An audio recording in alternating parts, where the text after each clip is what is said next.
എത്തിയതിന് ഒരുപാട് നന്ദി. നമ്മുടെ സിനിമ കണ്ട റിവ്യൂസ് പറഞ്ഞ ഒരുപാട് ആൾക്കാർ ഒരുപാട് നല്ല നല്ല അഭിപ്രായങ്ങൾ പറഞ്ഞപ്പോൾ അത് ഇപ്പോൾ പറഞ്ഞ പോലെ ആ ടെൻഷനും കാര്യങ്ങളൊക്കെ ഡൈല്യൂട്ട് ആയിപ്പോയി.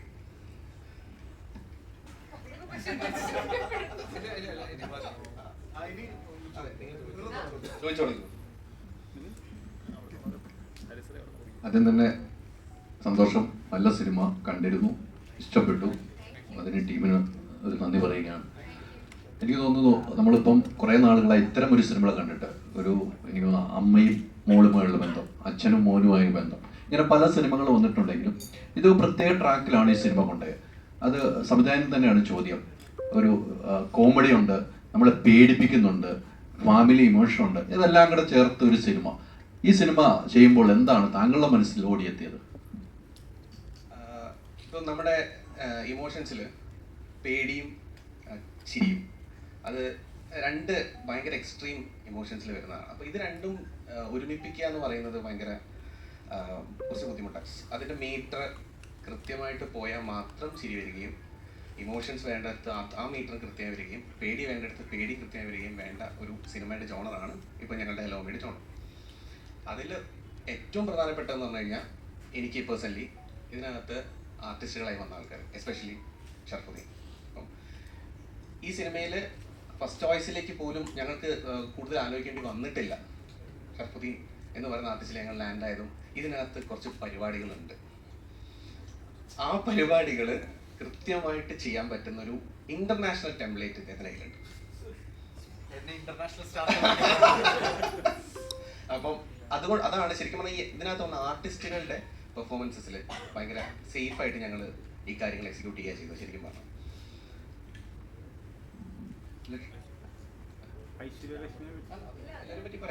അല്ല, ഷറഫ് പറഞ്ഞ പോലെ ഷറഫിന്റെ പെർഫോമൻസ് എനിക്ക് വളരെയധികം ഇഷ്ടപ്പെട്ടു. പേഴ്സണലായിട്ട് പറയാം, വളരെയധികം ഇഷ്ടപ്പെട്ടു. താങ്കൾ പല സിനിമകളും താങ്കളെ കണ്ടു, പക്ഷേ ഇതെനിക്ക് വലിയ രീതിയിൽ ഇഷ്ടപ്പെട്ടു. ഈ പറഞ്ഞ പോലെ ഹൊററിലും അത് ചിരിപ്പിക്കാൻ, നമ്മളെ പേടിപ്പിക്കുന്നതിനൊപ്പം ചിരിപ്പിക്കുകയാണ്. താങ്കൾ ഓരോ ഡയലോഗുകളാണ് നമ്മളെ അത്ഭുതപ്പെടുത്തിയത്. നല്ലൊരു എക്സ്പീരിയൻസ് ഉള്ള ഒരു സിനിമയായിട്ടെന്ന് എനിക്ക് തോന്നി. ഷറഫ് എങ്ങനെയാണ് ഈ സിനിമ ഇത്രമാത്രം പ്രേക്ഷകർ ഏറ്റെടുക്കും, ഇതൊരു പേടിപ്പിക്കുന്നതിനൊപ്പം ചിരിപ്പിക്കാൻ എനിക്ക് കഴിയും ഓരോ ഡയലോഗ്, അങ്ങനെ ഒരു ചിന്താഗതി ഉണ്ടായിട്ടുണ്ടായിരുന്നു ഷറഫിന്? ഇല്ല, ഇതിന്റെ കഥ കേട്ടപ്പോൾ തന്നെ കിട്ടിയ ഒരു, ഇപ്പോൾ നിങ്ങൾക്ക് ഈ സിനിമയുടെ ട്രെയിലർ കണ്ടപ്പോൾ തോന്നുന്ന ഒരു എക്സൈറ്റ്മെന്റ് ഉണ്ടല്ലോ, അപ്പൊ നമുക്കൊരു ഐഡിയ കിട്ടുമല്ലോ. അതേപോലെ തന്നെ ആയിരുന്നു എനിക്ക് ഇതിന്റെ കഥ കേട്ടപ്പോൾ തോന്നിയത്. അത് വർക്കായിരുന്നു. എപ്പോഴും ശ്രദ്ധിക്കുക ഹൈദരാലിക്ക. അപ്പോൾ അതിന്റെ ആ ഒരു ട്രെയിലർ കണ്ടപ്പോൾ ഉള്ള എല്ലാവരും ട്രെയിലർ കണ്ടപ്പോൾ ഉള്ള അതേ ഒരു ഇതാണ് എനിക്കും സിനിമയുടെ കഥ കേട്ടപ്പോൾ തോന്നിയത്. പിന്നെ ചിരിപ്പിക്കുക എന്ന് പറഞ്ഞു കഴിഞ്ഞാൽ ശരിക്കും അറിയാലോ, ഞാൻ കൊമേഡിയനാണ്. ബേസിക്കലി കോമഡി ചെയ്താണ് ഞാൻ സിനിമയിൽ വരുന്നത്. അപ്പോൾ ഇനി എന്നെ സംബന്ധിച്ചിടത്തോളം എൻ്റെ ഏറ്റവും ഇഷ്ടപ്പെട്ട ഒരു ഏരിയ ആണ്. പക്ഷെ ഞാൻ ത്രൂ ഔട്ട് ഒരു ലീഡ് മൂവിയിൽ ഞാൻ അങ്ങനെ ചെയ്തിട്ടില്ലായിരുന്നു. എനിക്ക് അങ്ങനെ ഒരു അവസരം കിട്ടിയിട്ടുണ്ടായിരുന്നില്ല. അപ്പോൾ അങ്ങനെ ഒരു സിനിമ, ഇപ്പോൾ ഞാൻ ചെയ്ത സിനിമകൾ വെച്ച് നോക്കുമ്പോൾ ഒരു സിനിമ കാണാൻ തോന്നുന്ന രീതിയിൽ, ഒരു എക്സൈറ്റ്മെന്റ് തോന്നുന്ന രീതിയിൽ ആ സിനിമ പ്രസന്റ് ചെയ്യുക എന്ന് വെച്ചാൽ തിയേറ്ററിലേക്ക് വരുന്നതിന് മുമ്പ് തന്നെ എല്ലാവരിലും അത് കാണാൻ വേണ്ടി തിയേറ്ററിലേക്ക് പോകണം എന്ന രീതിയിലൊരു സിനിമ ഉണ്ടാവണം എന്ന് വല്ലാതെ ആഗ്രഹിച്ചിരിക്കുന്ന സമയത്താണ് ഹലോ മമ്മിയുടെ കഥ ഇവർ രണ്ടുപേരും എൻ്റെ അടുത്ത് പറയുന്നത്. അപ്പോൾ തന്നെയാണ് ഞാൻ അതിലേക്ക് ഇന്നായത്. എൻ്റെ കാരണം ആ ഐഡിയ ആണ്. എന്ന് വെച്ച് കഴിഞ്ഞാൽ എൻ്റെ ക്യാരക്ടറിൻ്റെ ഒരവസ്ഥ അത് വർക്കാണ് എന്നെ സംബന്ധിച്ചിടത്തോളം. അതിലെനിക്കൊരു പ്ലേ ഉണ്ടെന്ന് എനിക്ക് തോന്നിയിട്ടുണ്ടായിരുന്നു. Thank you. ഷറഫ് പറഞ്ഞല്ലോ, ഞാൻ ശ്രദ്ധിക്കുന്നുണ്ട്. പക്ഷെ അവസ്ഥ പറയുമ്പോഴാണ് അതൊരു വല്ലാത്തൊരു അവസ്ഥയായിരുന്നു. ചില സീക്വൻസ് കാണുമ്പോൾ വലിയൊരു അവസ്ഥയിലേക്കാണ് കൊണ്ടുവയ്ക്കുന്നത്. ആ മമ്മി എന്ന ഐശ്വര്യ ഒരു വിളിയിൽ ഷറഫിന്റെ ഒരു എക്സ്പ്രഷനും ഒരു ഡയലോഗും ഉണ്ട്. പിന്നീട് സിനിമ കാണാത്തോട് ഞാൻ പറയില്ല, അതുകൊണ്ട് ഒരു സ്ഥലത്ത് കയറി ഇരുന്നിട്ട് ഒരു വീഴ്ചയൊക്കെ ഉണ്ടല്ലോ, അതൊക്കെ എങ്ങനെ ഉണ്ടായിരുന്നു? ആദ്യത്തെ ആ വീഴ്ചയാണോ? അത് പൊളിയായിരുന്നു. അതെങ്ങനെ ഉണ്ടായിരുന്നു? Thank you. ഞാൻ എൻ്റെ അടുത്ത് എങ്ങനെ ഉണ്ടായിരുന്നല്ലോ, നിങ്ങൾ കണ്ടിട്ട് എങ്ങനെ ഉണ്ടായിരുന്നു? ചെയ്യുമ്പോൾ അടിപൊളിയായിരുന്നു. എന്ന് വെച്ച് കഴിഞ്ഞാൽ അത് ആ ദിവസം തുടക്കത്തിൽ തന്നെയാണ് അല്ലേ, തുടക്കത്തിൽ തന്നെയാണ് നമ്മൾ ഷൂട്ട് ചെയ്തത്. അത് ഭയങ്കര ഏറ്റവും എക്സൈറ്റ്മെന്റ് ഉള്ളതും ഇപ്പോൾ സിനിമയുടെ ആ ഭാഗം എത്തുമ്പോൾ എങ്ങനെ വന്നാലും എന്തെങ്കിലും രീതിയിൽ, അപ്പോൾ നമുക്ക് ചില സീനുകളെ കുറിച്ചൊരു ധാരണ ഉണ്ടാവുമല്ലോ, അത് ചെയ്യുന്നതിന് മുമ്പ് ഈ സീനിൽ എന്തായാലും എല്ലാവരും ഒന്ന് ഇന്നാവുമെന്ന് തോന്നും. അതുപോലത്തെ ഒരു സീനായിരുന്നു അത്. അതുപോലെ തന്നെ വർക്കായിട്ടുണ്ട് അല്ലേ. Thank you. ഷർഫി, ഈ സ്ലാപ്സ്റ്റിക് ജോണറിൽ ഇത് ചെയ്യാന്നുള്ളൊരു കാര്യമുണ്ടല്ലോ, ആക്ഷൻ കോമഡിയാണ്. അത് CID മ്യൂസിക് ശേഷം അത് ആ ഒരു ലെവലിൽ നമ്മൾ കണ്ടിട്ടില്ല. കുറെ ഫിസിക്കലി നമുക്ക് ലോജിക്കിനൊക്കെ ചർച്ച ചെയ്യുന്ന, അല്ലെങ്കിൽ നിയമങ്ങളൊക്കെ മറന്നു പോകുന്ന ഇത് വർക്ക് ആവോ അല്ലെങ്കിൽ ആ സംശയങ്ങൾ ഉണ്ടായിരുന്നോ ഏതെങ്കിലും പോയിന്റിൽ? എനിക്ക് എന്താ പറയാ, അത് ചെയ്യാൻ പറ്റുമെന്ന് എനിക്ക് ഒരു വിശ്വാസമുണ്ട്. പിന്നെ ഇത് ചെയ്തിട്ട് ഇത് എടുക്കുമെന്നുള്ളതിനെ കുറിച്ചാണ് നമുക്കൊരു ടെൻഷനുള്ളൂ. പക്ഷെ അത് എടുക്കുമെന്ന് തോന്നി കഴിഞ്ഞാൽ നമ്മൾക്ക് ഇത് സംഭവിക്കുന്നത്, ഇപ്പൊ ഈ പറഞ്ഞ ഇതിന്റെ ഫിസിക്സ് സംഭവിക്കുന്നതിന് കാരണമാകുന്നത് സോളിഡാണ്, ഈ സിനിമയുടെ മൂല കാരണമാണ്. അപ്പൊ അതുകൊണ്ട് തന്നെ അതിന്റെ സപ്പോർട്ട് എനിക്കുണ്ട്. എന്ന് വെച്ച് കഴിഞ്ഞാൽ ഞാൻ ചെയ്യുന്നതിന് ആ സപ്പോർട്ടുണ്ട്. അപ്പൊ അത് വെച്ചിട്ടാണ്, ആ വിശ്വാസത്തിലാണ് ഞാനും ചെയ്യുന്നത്. അതല്ലാതെ ഒരു നോർമൽ സിനിമയിൽ ചെയ്യാവുന്ന ഒരു അത്ര ആക്ഷൻസോ അല്ലെങ്കിൽ അങ്ങനെ ഒരു സാഹചര്യം സംഭവിച്ചാൽ ചിലപ്പോൾ അത് ഭയങ്കര ചിലപ്പോൾ ബാക്ക് ഫെയർ ചെയ്യും. അപ്പോൾ എനിക്ക് തോന്നുന്നു ഈ ഒരു സിനിമയ്ക്ക് അങ്ങനെ ചെയ്യാനൊരു സാധ്യത കിട്ടിയായിരുന്നു. അപ്പൊ അത് വെച്ചിട്ട് തന്നെയാണ് അങ്ങനെ വിശ്വസിച്ചത്. മാസ് സീക്വൻസുകളും ഉണ്ടല്ലോ, അപ്പം അത് ഇപ്പത്തെ ഒരു സ്ലൈസ് ഓഫ് ജോണർ സിനിമകളാണല്ലോ ഷർഫ് ചെയ്യുന്നത്. അപ്പൊ അതിൽ നിന്ന് കുറച്ച് ഓവർ ദ ടോപ്പ് ആവുമെന്ന് വിചാരിച്ചിട്ടാണോ അവിടെ ഒരു സൂപ്പർ പവർ വരുമ്പോഴാണ് ഇങ്ങനെ അയാൾ മാസ് ഹീറോ ആയി ട്രാൻസ്ഫോം ആവുന്നത്? അത് അങ്ങനെ ഡെലിബറേറ്റ്ലി വെച്ചതാണോ? ഇപ്പൊ കുറച്ച് ആക്ഷൻ സീക്വൻസുകളൊക്കെ ചെയ്യുന്നു, കുറച്ച് മാസമായിട്ടാണ് അത് ചെയ്യുന്നത്. അപ്പൊ അതിനൊരു ഇപ്പൊ ചെയ്യുന്ന ഒരു സാധാരണക്കാരൻ ഇമേജ് ഉണ്ടല്ലോ, അത് കുറച്ചുകൂടി ലൗഡായി പോകും, അല്ലെങ്കിൽ അത് ആളുകൾക്ക് ജാറായി ഫീൽ ചെയ്യുമെന്ന് തോന്നിയിട്ടാണോ അങ്ങനെ ഒരു സൂപ്പർ പവർ? അവിടെയും ഞാൻ പറഞ്ഞത് അതാണ്, അവിടെയും ഞാനാണത് ചെയ്യുന്നതെങ്കിൽ അത് ചിലപ്പോ അത് ഇതില്ല. നമുക്ക് അവിടെ കിട്ടുന്ന ആ സപ്പോർട്ട് അതാണ് അവിടെ വർക്ക് ചെയ്യുന്നത്, അല്ലെ? അല്ലെങ്കിൽ നിങ്ങൾക്കും അത് വർക്കാവാൻ ചാൻസ് ഇല്ല. അവിടെ കിട്ടിയ ആ ഒരു കാര്യമാണ് അതിന്റെ ഒരു സപ്പോർട്ട് കിട്ടുന്നത്. അപ്പൊ അതിനനുസരിച്ച് പെരുമാറാന്നുള്ളതാണ്. അതില്ല എന്നുണ്ടെങ്കിൽ നമ്മൾ ഒരിക്കലും അങ്ങനെ ആ ക്യാരക്ടർ, എന്തായാലും ബോണി എന്ന് പറയുന്ന ക്യാരക്ടറിന് അങ്ങനെ ഒരു ഇത് ചെയ്യാൻ പറ്റില്ല. ഈ ഒരു സപ്പോർട്ടിൽ അത് ചെയ്യാൻ പറ്റുമെന്ന് എനിക്ക് തോന്നിയില്ല. ഐശ്വര്യ, ഷറഫ് രണ്ടുപേരോടാണ് ചോദ്യം. കാരണം ഇതിനകത്ത് ഏകദേശം ഒരു മണിക്കൂറിനടുത്ത് CG ഫുട്ടേജ് ഉണ്ടെന്നാണ് നമുക്ക് തോന്നിയിട്ടുള്ളത്. അപ്പം ഇതിനെങ്ങനെയാ റിയാക്ട് ചെയ്യുക നിങ്ങൾ രണ്ടുപേരും? എൻ്റെ അറിവിൽ അങ്ങനെ ഇപ്പം ഐശ്വര്യക്ക് പൊന്നിയിൻ സെൽവനിലൊക്കെ അങ്ങനെ ചിലപ്പോൾ CG ഷോട്ട്സിന്റെ ഉണ്ടാകുമായിരിക്കും. പക്ഷെ നിങ്ങൾ രണ്ടുപേരും അങ്ങനെ ഇത്രയും ഹൈ ലെങ്ത് ഉള്ള അല്ലെങ്കിൽ ഇത്രയും ലെങ്തി ആയിട്ടുള്ള സീക്വൻസുകളുടെ ഭാഗമായിട്ടുണ്ടാവില്ല. അതിനെങ്ങനെ റിയാക്ട് ചെയ്യുക, അത് പെർഫോം ചെയ്യുക എന്ന് പറയുന്നത് ഒരു പുതിയ ലേണിംഗ് ആയിരുന്നു. ഞാനിതിന്റെ ഈ പോസ്റ്റ് പ്രൊഡക്ഷൻ നടക്കുമ്പോൾ ഒരു ദിവസം ഇതുപോലെ ഞാനൊരു ചായ കുടിക്കാൻ വേണ്ടി നമ്മുടെ ഈ ഇടപ്പള്ളിയിൽ ഇങ്ങനെ ചായ കുടിച്ചപ്പോൾ കുറേ പേര് അവിടെ നിന്ന് ചായ കുടിക്കുന്നുണ്ട് നമ്മൾ പുറകെ. അപ്പോൾ അവർ പെട്ടെന്ന് വന്ന് എനിക്ക് ഷെയ്ക്കനൊക്കെ തന്നിട്ട് പറഞ്ഞു, ഞങ്ങൾ പടം കണ്ടിട്ടോ എന്ന് പറഞ്ഞു. അപ്പോൾ ഞാനിങ്ങനെ ഓക്കെ, ഏത് പടമാണ് ഇപ്പോൾ റീസെൻ്റ് ബോഗണ്ടിയിൽ ഇറങ്ങിയിട്ടില്ല. അപ്പോൾ അപ്പോഴാണ് ഇവരാണ് പിക്ടോറിയൽ എഫക്ട്സ്, ഇവരാണ് നമ്മുടെ സിനിമ VFX ചെയ്യുന്നത്. അവരുടെ ഓഫീസിൻ്റെ തൊട്ട് താഴെയുള്ള ഒരു കടയിലാണ് ഞാൻ ചായ കുടിച്ചത്. അപ്പോൾ അവരെന്നെ വിളിച്ചിട്ട് പോയി അകത്ത് നിന്ന് സംസാരിച്ചപ്പോൾ അവർ പറഞ്ഞു അവരെ സംബന്ധിച്ചിടത്തോളം ഏറ്റവും ഹെൽപ്ഫുൾ ആയിട്ട് തോന്നിയതും അവർക്ക് അതുപോലെ തന്നെ ചാലഞ്ചിങ് ആയിട്ട് തോന്നിയതും ഈ ടൊർണാഡോ ഒക്കെ ഉണ്ടാകുന്ന ആ സ്പേസുകളിൽ അതിനനുസരിച്ചിട്ട് ഇതിന്റെ ഓപ്പോസിറ്റ് ഉണ്ടാക്കുക എന്ന് പറയുന്ന അവർക്കൊരു വലിയൊരു ചാലഞ്ചിങ് പെർഫോമൻസിന്റെ ബാക്കിംഗ് കൂടി ആണല്ലോ. അതെ, പക്ഷെ അത് എനിക്കറിയില്ല. ഇതിനൊരു ബഡ്ജറ്റിന്റെ ബാക്കിംഗ് കൂടി വേണം അല്ലെ? അപ്പോ ചിലപ്പോ ഞാൻ അത്രയിട്ട് ചിലപ്പോ പ്രൊഡ്യൂസർക്കായിരിക്കും ചിലപ്പോൾ പ്രശ്നം വരിക. അപ്പോ എന്താ പറയാ, അത് എനിക്ക് ഇതുവരെ എക്സ്പീരിയൻസ് ഇല്ല. എന്ന് വെച്ച് കഴിഞ്ഞാൽ ഒരു ഇല്ലാത്ത ഒരു സാധനമായിട്ട് കമ്മ്യൂണിക്കേറ്റ് ചെയ്യുന്നതോ അല്ലെങ്കിൽ അങ്ങനെയുള്ള അതെന്റെ ഒരു തോന്നലും എൻ്റെ ഒരു ലോജിക്കലും ഞാൻ ചെയ്തതാണ്. എനിക്ക് അങ്ങനെ തോന്നുന്നുണ്ടോ? സെയിം ആണ് എനിക്കും. എനിക്ക് ആ ഒരു എൻറ്റിറ്റി എനിക്ക് റിയൽ ആണ്, ആ ഫീലിംഗ് എനിക്ക്, ആ ഇമോഷൻ എനിക്ക് റിയൽ ആണ്. അപ്പം അതിൽ ബിലീവ് ചെയ്തിട്ടാണ് ചെയ്തിട്ടുള്ളത്. അത് എൻ്റെ ഫ്രണ്ടിൻ്റെ അമ്മയ്ക്ക് ഒന്ന് കാണാൻ വന്നിട്ടുണ്ടായിരുന്നു. അപ്പോൾ ആൻറ്റിക്കത് ഞാൻ ക്ലോസ് ആയിട്ട് വാച്ച് ചെയ്തു ആൻറ്റിക്ക് വന്ന ഇമോഷൻസ് ഒക്കെ. അപ്പോൾ അത് വർക്കായി എന്നാണ് തോന്നുന്നത്, കിട്ടിയില്ല അതൊന്നും. ഇതിൻ്റെ കൂട്ടത്തിലൊരു കാര്യം പറയാം. നമ്മുടെ ബോളിവുഡിൽ എനിക്ക് പേര് പറഞ്ഞാൽ ശരിയാവില്ല എന്ന് എനിക്ക് അറിഞ്ഞൂടാ. ബോളിവുഡിൽ ഒരു വലിയ നടനുണ്ട്, മമ്മി കൂടെ ഉണ്ടെന്ന നടന് ഒരു വിചാരമുണ്ട്. അല്ലെങ്കിൽ വർഷങ്ങളായിട്ട് ആ ആക്ടർ അങ്ങനെയാണ്. എനിക്കറിയാം, മനസ്സിലായോ? അത് അദ്ദേഹത്തിന്റെ വിചാരം അങ്ങനെയാണ്, അത് മമ്മി കൂടെ ഉണ്ടെന്നാണ്. അത് വർഷങ്ങളായിട്ട് അങ്ങനെ തന്നെയാണ്, ഇൻഡസ്ട്രിയിൽ എല്ലാവർക്കും അറിയാവുന്നതാണ്. അത് ഞാൻ ഈ എൻ്റെ അടുത്ത് ഫ്രൈഡേയിൽ വിജയ് ബാബു ചേട്ടനാണ് പറഞ്ഞത് ഇങ്ങനൊരു നമ്മുടെ ട്രെയിലർ ഇറങ്ങിയതിന് ശേഷം. അപ്പം അത് വേറൊരു അത് അപ്പൊ ശരിക്കും ഉണ്ടത്. വിശ്വാസത്തിന്റെ ഭാഗമാണല്ലോ മമ്മി കൂടെ ഉണ്ടെന്ന് പറയുമ്പോൾ, ഒരു വിശ്വാസത്തിന്റെ ഭാഗം കൂടിയാണല്ലോ. ഇപ്പം മരിച്ചു പോയവർ അല്ലെങ്കിൽ നമ്മളെ വിട്ടുപോയവർ, അങ്ങനെയൊക്കെ നമ്മുടെ കൂടെ ഒരു വിശ്വാസം, ഒരേ മതത്തിന്റെ വിശ്വാസത്തിന്റെ ഭാഗമാണ്. സംവിധാനങ്ങളും ശ്രദ്ധിക്കുകയാണ്, വിശ്വാസത്തിന്റെ ഭാഗമാണ്. ഇത്തരം ഒരു സബ്ജക്റ്റുകൾ ഒരു വിശ്വാസത്തെ ചോദ്യം ചെയ്യുന്ന നിലയിലേക്ക്, വിശ്വാസത ഇതിലേക്ക് കൂടുന്നു, ഈ സിനിമ കണ്ട് നമുക്കൊരു മതവിശ്വാസം കൂടുന്നു എന്ന നിലയിലേക്ക് താങ്കൾ ഇതെപ്പോഴും ചിന്തിച്ചിട്ടുണ്ടോ? അങ്ങനൊരു മതവിശ്വാസത്തിന്റെ കാര്യങ്ങളിലേക്ക് ഇത് ഒന്നാമെന്ന് വെച്ചാൽ ഇതിലിപ്പോൾ നമ്മൾ മമ്മി എന്ന് വിളിക്കുന്ന മമ്മി എന്നാണ് നമ്മൾ ഇതിനകത്ത് വെച്ചിരിക്കുന്ന കഥാപാത്രം മമ്മിയാണ്. ഇത് കണ്ടിറങ്ങുന്ന ആളുകൾക്കും അതല്ലെങ്കിൽ ഇതിനകത്ത് ഇമോഷൻ എന്ന് പറയുന്നതിനെയാണ് നമ്മൾ ഇതിനകത്ത് മമ്മിയായിട്ട് വെച്ചിരിക്കുന്ന ഒരു സെല്ലിംഗ് ഫാക്ടർ. അതാണ് ഇപ്പം നമ്മൾ ചോദിച്ചു തുടങ്ങിയപ്പോഴും നിങ്ങളും ഫോക്കസ് ചെയ്ത് പറഞ്ഞൊരു പോയിന്റും അത് തന്നെയാണ്. നമ്മളൊരു സെർട്ടൺ പോയിന്റ് മൊത്തത്തിൽ നമ്മൾ ചിരിപ്പിച്ച് ഒരു പോയിന്റിലേക്ക് എത്തുമ്പോൾ ഇമോഷൻ കൊടുക്കുമ്പോൾ അതിനെ ഏത് മതക്കാർ ആർക്കും ലോകത്തിലെല്ലാവർക്കും മനസ്സിലാവുന്നത്. അതുകൊണ്ടാണ് ഇങ്ങനെ ഒരു പേര് തന്നെ ഇട്ടത്. ഹലോ മമ്മി എന്ന് പറഞ്ഞാൽ ഇനിയിപ്പോൾ തെറ്റിച്ച് പറയാൻ ലോകത്തിൽ ആർക്കും പറ്റില്ല. അപ്പോൾ ആ ഇമോഷൻ അതല്ലാതെ ബാക്കി എല്ലാം മനസ്സിൽ നിന്ന് കളഞ്ഞിട്ട് നമുക്ക് ഈ സിനിമയെ അപ്രോച്ച് ചെയ്യാൻ പാടുള്ളൂ. കാരണം അങ്ങനെ കാണാവൂ ഇതിനെ.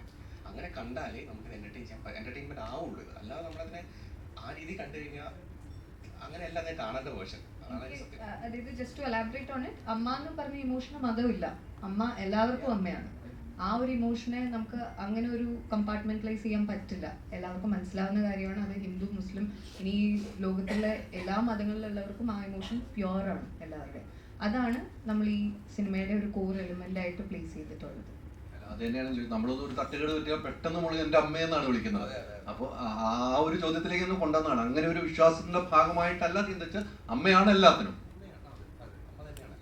ഷറഫ്ക, ഈ സിനിമയിലെ പ്രധാനപ്പെട്ട സീൻസുകളിൽ ഒന്നായിട്ട് എനിക്കൊന്ന് മറ്റേ ഈ പറക്കുന്നിളയിലെ ഒരു സീനുണ്ട്. ദിലീപേണ്ണും അശോകനും തമ്മിലുള്ള ഫൈറ്റ്, വീട്ടിനകത്തുള്ളൊരു ഫൈറ്റ് സീനുണ്ട്. അതേപോലെ തന്നെ ഒരു സീൻ ഉണ്ടായിരുന്നു, എടുത്തിട്ട് അലക്കുന്നൊരു സീൻ ഉണ്ടായിരുന്നു. അപ്പോൾ റെഫറൻസ് അങ്ങനെ നോക്കിയായിരുന്നു ഈ ഒരു സീൻ ഇങ്ങനെ ഒരു ഇതെടുക്കുക അങ്ങനെ എപ്പോഴും തോന്നിയായിരുന്നോ? എനിക്കതിന്റെ എക്സ്ട്രീമിൽ അനുഭവിക്കണം എന്ന് തോന്നിയിരുന്നു. മമ്മി എൻ്റെ ആസ് ആൻ ആർട്ടിസ്റ്റ് എനിക്ക് അത് നടക്കാവുന്നതിൽ ഏറ്റവും വലിയ ഇപ്പോൾ അതിൽ മാറ്റ് എന്ന് പറഞ്ഞ സാധനം ഉണ്ടായിരുന്നില്ല. പക്ഷെ ഞാൻ ചോദിച്ച് സ്റ്റഡ് മാസ്റ്റർ അടുത്ത് വെച്ച് നമുക്ക് മാറ്റിൽ വെച്ചിട്ട് അടിച്ച് ചുമര കയറ്റിയാലോ എന്നുള്ളത് ഞാൻ തന്നെ ചോദിച്ച് മേടിച്ചിട്ടുണ്ട്. അതിലടി എനിക്ക് ഭയങ്കര ഇഷ്ടമായിരുന്നത്. അത് അങ്ങനെ തന്നെ സംഭവിക്കണം എന്നായിരുന്നു എൻ്റെ ആഗ്രഹം. കാരണം അത് സ്ലാപ്സ്റ്റിക്കിൻ്റെ ഈ പറഞ്ഞ പോലെ നേരത്തെ ചോദിച്ച ചോദ്യത്തിൻ്റെ ഉത്തരമായിട്ടും കണക്റ്റഡ് ആണെന്ന് വെച്ച് കഴിഞ്ഞാൽ നമുക്കതൊരു വേറൊരു സിനിമയിൽ അത്തരത്തിലൊരു പ്ലേ പോസിബിൾ അല്ല. പക്ഷെ പോസിബിളായിട്ട് നമുക്കൊരു ഒരു സ്ക്രിപ്റ്റോ അല്ലെങ്കിൽ ഒരു വർക്ക് കിട്ടുമ്പോൾ അതിലേറ്റവും നല്ല ഒരു കാര്യത്തിന് വേണ്ടി ട്രൈ ചെയ്യുക എന്നുള്ളതാണ്. ഇപ്പോൾ ഒരു എല്ലാ കാര്യത്തിലും നെഗറ്റീവും കൊണ്ട് പോസിറ്റീവും ഉണ്ട്. ഇപ്പോൾ ഇന്ന് രാവിലെ ഇറങ്ങിയ റെസ്പോൺസ് പോലും നല്ല രീതിയിൽ ചേട്ടനെ കാണണമെന്ന് ആഗ്രഹിച്ച കഥാപാത്രത്തിൽ കാണാൻ സാധിച്ചു എന്ന് പറയാം. പക്ഷെ ഒരു ഭാഗത്ത് പറയുണ്ടായി, അതായത് ഇപ്പം അത്ര വർക്കായില്ല എന്ന് പറയുണ്ടായി. റിവ്യൂസോ നെഗറ്റീവ്സോ പേടിക്കുന്നുണ്ടോ? റിവ്യൂസ് നെഗറ്റീവ്സ് പേടിക്കുന്ന വെച്ചാൽ നമ്മുടെ ആക്ടർ എന്നുള്ള രീതിയിൽ നമ്മൾ സിനിമയിൽ മാത്രം നിൽക്കുന്നതാണ്. അപ്പോൾ സിനിമയുടെ അകത്തു നിന്നുള്ള കമൻസ് ആണ് എൻ്റെ ഏറ്റവും വലിയ എന്താ പറയുക ഇത്. അപ്പോൾ നമ്മളെപ്പോഴും ഒരു സിനിമ പോലും മോശമായി ഉള്ളൊരു റിസൾട്ട് വരാൻ വേണ്ടി നമ്മൾ ആഗ്രഹിക്കുന്നില്ല. അപ്പോൾ അതിനൊരു റിവ്യൂ നെഗറ്റീവ് വരിക എന്ന് പറഞ്ഞു കഴിഞ്ഞാൽ അതിനോടൊരു ടെൻഷൻ ഉണ്ട്. പക്ഷേ എന്നെ സംബന്ധിച്ചിടത്തോളം ജഡ്ജ്മെൻറ്റ് എന്ന് വെച്ചാൽ എൻ്റെ ഒരു ധാരണകൾക്ക് ഒരു പ്രശ്നം ഉണ്ടാവാതിരുന്നാൽ മതി. വെച്ച് കഴിഞ്ഞാൽ എനിക്കൊരു ധാരണ ഉണ്ടല്ലോ, ഇത് വർക്കല്ല, ഇത് വർക്കാവും. അതിൽ ഞാൻ കൺഫ്യൂസ്ഡ് ആവാതിരുന്നാൽ മതി എന്ന് മാത്രമേ എനിക്ക് തോന്നിയിട്ടുള്ളൂ. അതല്ലാതെ ഇതിനെ പേടിക്കേണ്ട കാര്യമില്ല. കാരണം ജെന്യുവൻ ആയിട്ടുള്ള അഭിപ്രായങ്ങൾ എല്ലാവർക്കും പറയാം. പിന്നെ എന്താ പറയുക, പക്ഷേ ഇപ്പോൾ അങ്ങനെയല്ലല്ലോ. കുറച്ചൊക്കെ മാർക്കറ്റിൻ്റെ സ്വഭാവത്തിനനുസരിച്ചും കോമ്പറ്റീഷൻ്റെ നേച്ചറിനനുസരിച്ചും ഒറിജിനാലിറ്റി കുറച്ച് നമുക്ക് കൈമോശം പറ്റിയിട്ടുണ്ട് അല്ലേ? ആ ഒരു ഒറിജിനാലിറ്റി മിസ്സായിട്ടുണ്ട്. അപ്പോൾ ആ ഒറിജിനാലിറ്റി മിസ്സായത് കൊണ്ട് ആ ഒറിജിനൽ അല്ലാത്ത റിവ്യൂസിനെ നമ്മൾ പേടിക്കേണ്ടി വരാറുണ്ട്. ഐശ്വര്യ ഒരു അഭിമുഖത്തിൽ പറയുകയുണ്ടായി, കേട്ടായിരുന്നു. അതായത് ഇപ്പം കൊത്ത എന്ന സിനിമയ്ക്ക് ശേഷം ഇറങ്ങിയ എനിക്ക് പിന്നെ മലയാള സിനിമ കിട്ടുമോ എന്ന് പേടിച്ചിരുന്നു, അതായത് അവസരങ്ങൾ നഷ്ടപ്പെടുമോ എന്ന് പേടിച്ചിരുന്നു. ഈ സിനിമ ഇപ്പോൾ റിലീസായിരിക്കുകയാണ്, ഇപ്പോഴും ആ പേടിയുണ്ടോ? ഇല്ല, ഞാൻ ആ പേടിനെ ഇതിനു മുന്നേ ഞാൻ അഡ്രസ്സ് ചെയ്തായിരുന്നു. ഈ സിനിമ ഇറങ്ങുന്നത് വരെ എനിക്ക് വെയിറ്റ് ചെയ്യേണ്ടി വന്നില്ല. അത് ഒരു സമയത്ത് ഉണ്ടാവുന്ന ട്രോളിങ്ങിൽ നിന്നും അല്ലെങ്കിൽ അഭിനയിക്കാൻ അറിയില്ല എന്ന് പറയുന്നതിൽ നിന്നും ഒക്കെ ഒരു മാനുഷികമായിട്ടൊരു ഫീലിംഗ് ആണ്. ഈശ്വര, ഇനി ഇത് കാരണം എൻ്റെ ലൈവ്ലിഹുഡ് അല്ലെങ്കിൽ ഞാൻ ഒരുപാട് ആഗ്രഹിക്കുന്ന ഒന്ന് എനിക്ക് നഷ്ടമാകുമോ എന്നുള്ളത്. അത് ഞാൻ അതിലൊരു 3-4 മാസം കഴിഞ്ഞപ്പോഴേക്ക് അഡ്രസ്സ് ചെയ്തായിരുന്നു. അത് ഈ സിനിമയുടെ ഷൂട്ടൊക്കെ ചെയ്യുമ്പോൾ അങ്ങനത്തെ ടെൻഷനൊന്നും ഒരു കുറെ കാലമായിട്ട് മിസ്സാകുന്ന ഒരു കൊമേഴ്ഷ്യൽ ടെംപ്ലേറ്റിലുള്ള ഡയലോഗുകളൊക്കെ കേട്ടിരുന്നു. അതായത് കേരളത്തിലെ കൊച്ചുകുട്ടികൾക്ക് വരെ അറിയാം മുട്ട ബസ് കൊടി നിലത്ത് വീഴാതെ കഴിക്കാൻ പറ്റില്ല എന്ന് പറയുമ്പോൾ തിയേറ്റർ മൊത്തം കൈയടിക്കുകയാണ്. ഭയങ്കര ഒരു റപ്ഷൻ മൊമെന്റ് ആയിരുന്നു അത്. അതുപോലെ ഇപ്പൊ പ്രേതത്തിനുണ്ടായ കുട്ടിയെ പ്രേതക്കുഞ്ഞ് എന്ന് വിളിക്കുന്നതിലൊക്കെ ഭയങ്കര തമാശയുണ്ട്.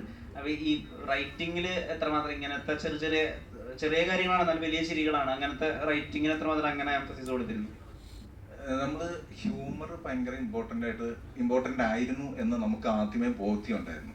അതിൻ്റെ അകത്തുനിന്നാണ് നമ്മൾ ഇപ്പോൾ ഷാഫിനോട് സംസാരിക്കാൻ നേരത്തും ഐശ്വര്യോട് സംസാരിക്കാൻ നേരത്തും നമ്മൾ ഹൊറർ എന്ന് പറയുന്നത് രണ്ടാമതാണ് നിർത്തിയിരിക്കുന്നത്. ഇതിൻ്റെ അല്ലെങ്കിൽ ഫാൻറ്റസി എന്ന് പറയുന്നത്. ഹ്യൂമർ എന്ന് പറയുന്നത് വർക്കാണ്. അപ്പോൾ ഐശ്വര്യക്കാണെന്ന് പറഞ്ഞാൽ ആദ്യമേ ഹ്യൂമർ എന്ന് പറയുന്നിടത്ത് ഒരു ചെറിയ ചോദ്യത്തിന് ഇട്ടു. പക്ഷേ സിറ്റുവേഷൻസ് കൊണ്ടുവന്ന് ഹ്യൂമർ ഉണ്ടാക്കാൻ പറ്റിക്കഴിഞ്ഞാൽ ഡയലോഗ്സ് ഓട്ടോമാറ്റിക്കലി വർക്കാകുമെന്ന് വിശ്വസിക്കുന്ന ഒരാളാണ് ഞാൻ. അതിനുള്ള കോൺടെസ്റ്റും അതിനുള്ള അവസരങ്ങളും ആക്ടേഴ്സിന് കൊടുക്കുക. ഇപ്പം നമുക്ക് ഇന്ന് റിവ്യൂ വരുന്നതിൽ എല്ലാവരും എടുത്ത് പറയുന്ന ആക്ടേഴ്സിൻ്റെ പെർഫോമൻസ് ആണ്. ആ സിറ്റുവേഷനിൽ ഇത്രയും കഴിവും ഇത്രയും ഇതുമായിട്ടുള്ള ആക്ടേഴ്സ് വന്നു കഴിയുമ്പോൾ ഓട്ടോമാറ്റിക്കലി വർക്കാകുന്ന ഹ്യൂമറുകളാണ് അതെല്ലാം. അവിടെ ചെറിയൊരു കാര്യം, ഇപ്പോൾ ചെറിയ പബ്സിൻ്റെ കേസ് പറയുന്നുണ്ട് കേരളത്തിൽ, അത് എല്ലാവർക്കും റിലേറ്റഡ് ആകുന്ന കാര്യങ്ങളും കൂടെയാണല്ലോ. അതുപോലെ തന്നെ മലയാളത്തിൽ പറയുന്നുണ്ടല്ലേ, കേരളത്തിലെ ആൺകുട്ടികൾക്ക് പെണ്ണ് കിട്ടാൻ പാടാണെന്നുള്ള സാധനം കുറേ പേര് സൈഡിലേക്ക് ഇട്ട് അറിഞ്ഞ് കൈയടിക്കുന്ന കണ്ടായിരുന്നു. അപ്പം അങ്ങനെയാണ് സിറ്റുവേഷൻസ് വൈസ് തന്നെയാണ്. ഈ കഥ ഇപ്പൊ ഷില്ലോങ് പോലൊരു സ്ഥലത്ത് തന്നെ സെറ്റ് ചെയ്യേണ്ട ആവശ്യം എന്തായിരുന്നു എന്ന് അറിഞ്ഞാൽ കൊള്ളാം. അതുപോലെ തമിഴ്നാട്ടിലോ അല്ലെങ്കിൽ ഗുജറാത്തിലോ ഒക്കെ പ്ലേസ് ചെയ്താലും സമാനമായിട്ടുള്ള ഭീതിയും സമാനമായിട്ടുള്ള കഥയും ഉണ്ടാവില്ലേ? തീർച്ചയായിട്ടും. പിന്നെ ഷിംല പോലുള്ള ഒരു സ്ഥലത്ത് ഇങ്ങനത്തെ കാര്യങ്ങളും ഇങ്ങനത്തെ ആൾക്കാരും ഞാൻ പല സ്ഥലത്ത് വായിച്ചിട്ടുണ്ട്, കൂടുതലായിട്ടുണ്ട് എന്നുള്ളത്. പിന്നെ നമുക്ക് പരിചിതമല്ലാത്ത ഒരു സ്ഥലത്തേക്ക് വെക്കുമ്പോൾ കിട്ടുന്ന ഒരു സുഖമുണ്ടല്ലോ, നമുക്ക് കുറച്ച് ലിബർട്ടി കൂടുതൽ കിട്ടും, നമുക്ക് എന്ത് വേണമെങ്കിലും കാണിക്കാം, അതെങ്ങനെയാണ് ഇതിങ്ങനെയാണ് എന്നുള്ളത്. തമിഴ്നാടോ അതല്ലെങ്കിൽ നമുക്ക് പരിചയമായിട്ടുള്ള സാധനങ്ങളിൽ നമ്മൾ കണ്ടിട്ടുണ്ട്, അതൊന്ന് മാറ്റിപ്പിടിക്കുക. പ്ലസ് നമുക്ക് ആക്ടേഴ്സ് വരുമ്പോഴത്തേക്കും ഒരു ഫേസ് അല്ല സ്ട്രക്ചർ ഒന്ന് മാറി നിൽക്കണം എന്നുള്ളത്. അങ്ങനെയാണ് സണ്ണി ഹിന്ദു ജസാറിലേക്ക് പോയി ആഷാബ എന്ന് പറയുന്ന ക്യാരക്ടർ ഫോമായി വരികയും ചെയ്തേക്കുന്നത്. എനിക്ക് വിശ്വാസം തിയേറ്ററിലൊക്കെ നല്ല റെസ്പോൺസാണ് കിട്ടുന്നത്. ആഷാബ എന്ന് പറയുന്ന ക്യാരക്ടറിന് ചർച്ച ചെയ്യപ്പെട്ടിരുന്നു ഓൾറെഡി, പക്ഷെ ഒന്നുകൂടെ ചിലപ്പം ചർച്ച ചെയ്യപ്പെടാൻ സാധ്യതയുള്ള ഒരു ക്യാരക്ടറാണ് ആഷാബ എന്ന് പറയുന്നത്. മമ്മിയുടെ ഡീറ്റെയിൽസ് ഉണ്ടല്ലോ, അത് മമ്മി എങ്ങനെയാണ് ഇത്രയും പവർഫുൾ ആയത്? ഇപ്പൊ അമ്മയും മകളും അവിടെ ചെയ്ത കാര്യങ്ങളെ പറ്റി ഒരുപാട് അവിടുത്തെ ആളുകൾക്ക് തന്നെ പറയാനുണ്ടെന്നൊക്കെ ഒരു ഡയലോഗിലാണ് അജു വർഗീസ് വന്ന് ബ്രീഫ് ചെയ്യുന്നത്. അപ്പൊ ഈ ഏരിയ ഒക്കെ സ്പൂൺ ഫീഡ് ചെയ്യേണ്ട എന്നുള്ളതൊരു ബോധപൂർവ്വം എടുത്ത തീരുമാനമാണ്. ഉറപ്പായിട്ടും. കാരണം വെച്ചാൽ അമ്മ മകൾ എന്ന് പറയുന്നത് നമ്മൾ കാണിക്കുന്ന സമയത്ത് തന്നെ അത് എസ്റ്റാബ്ലിഷ്ഡ് ആണെന്ന് നമുക്ക് ഉത്തമ ബോധ്യം ഉണ്ടായിരുന്നു.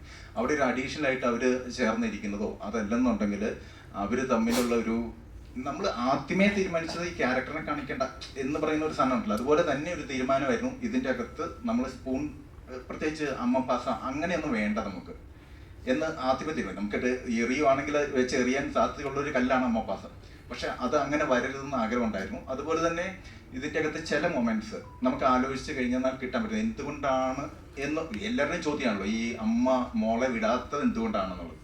ആ കാര്യങ്ങൾ ആലോചിച്ച സിനിമയ്ക്കകത്ത് തന്നെയുണ്ട്, എന്തുകൊണ്ട് വിട്ട് പോയില്ല എന്നുള്ളത്. അവിടെ പുതിയ ഒരു ക്യാരക്ടർ വരുന്നിടത്താണ് നമ്മുടെ സിനിമ ആരംഭിക്കുന്നത് തന്നെ. ഇവരുടെ ഒരു ലോകമുണ്ട്, ജഗദീഷേട്ടൻ്റെയും ഐശ്വര്യൻ്റെയും അതല്ലെങ്കിൽ സാമുവിൻ്റെയും സ്റ്റെഫിയുടെ ഒരു ലോകമുണ്ട്. ആ ലോകത്ത് അവർ ഭയങ്കര ഹാപ്പി ആയിട്ട് ഭയങ്കര സാറ്റിസ്ഫൈഡ് ആയിട്ട് പോയിക്കൊണ്ടിരിക്കുക, പുറം ലോകമായിട്ട് വലിയ ബന്ധമില്ല.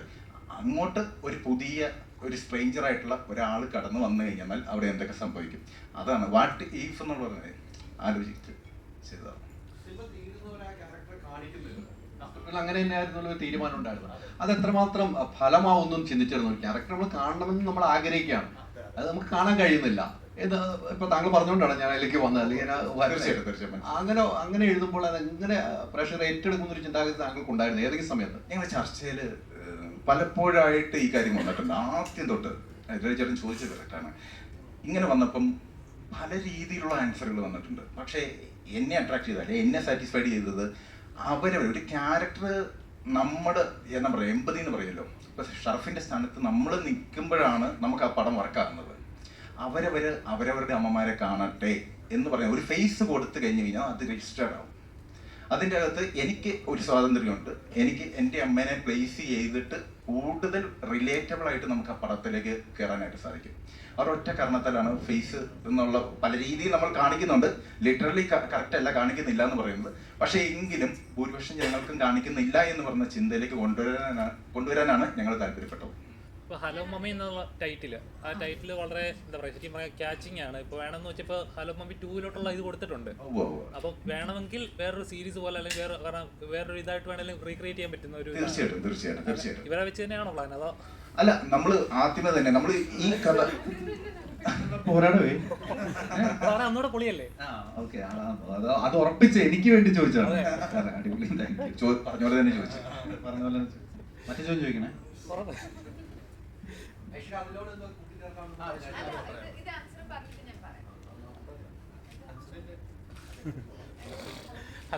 അല്ല, അതിൻ്റെ ബേസിക്കലി എന്താണെന്ന് വെച്ചെന്നാല് ഈ മമ്മി എന്ന് പറയുന്ന കഥാപാത്രത്തെ നമുക്ക് പല ചോദ്യങ്ങളുണ്ട്. എന്തുകൊണ്ട് തിരിച്ചു പോയി, ഞാൻ ഓൾറെഡി അഡ്രസ്സ് ചെയ്തതാണ്. പക്ഷേ എന്തുകൊണ്ട് പോയി എന്നുള്ളത് ഒരു ഇമോഷണൽ കഥയാണ്. അത് ഞങ്ങൾ ഫസ്റ്റ് ഇതിൻ്റെ അകത്ത് ഫില്ല് ചെയ്യാത്ത ഓരോ കാര്യങ്ങളും ഞങ്ങൾ എഴുതിയിട്ടുണ്ട്. അവരെങ്ങനെയാണ് ആ മരിക്കുന്ന പോയിന്റ് എങ്ങനെയാണ്, തിരിച്ചു വന്ന പോയിന്റ് എങ്ങനെയാണ്, അത് ഹെവി ഇമോഷനാണ്. പക്ഷെ ഇതൊന്നും നമ്മൾ സ്റ്റാർട്ടിങ് എന്നുള്ള രീതി, പക്ഷെ ഞാൻ പറഞ്ഞുതരാം, ഷറഫ് ഇവരുടെ ലൈഫിലേക്ക് കയറി വരുന്ന ഒരു പോയിന്റ് മാത്രമാണ് നമ്മൾ കാണിച്ചിരിക്കുന്നത്. അതിന് മുൻപും പിൻപും ഉള്ള കഥകളുണ്ട്.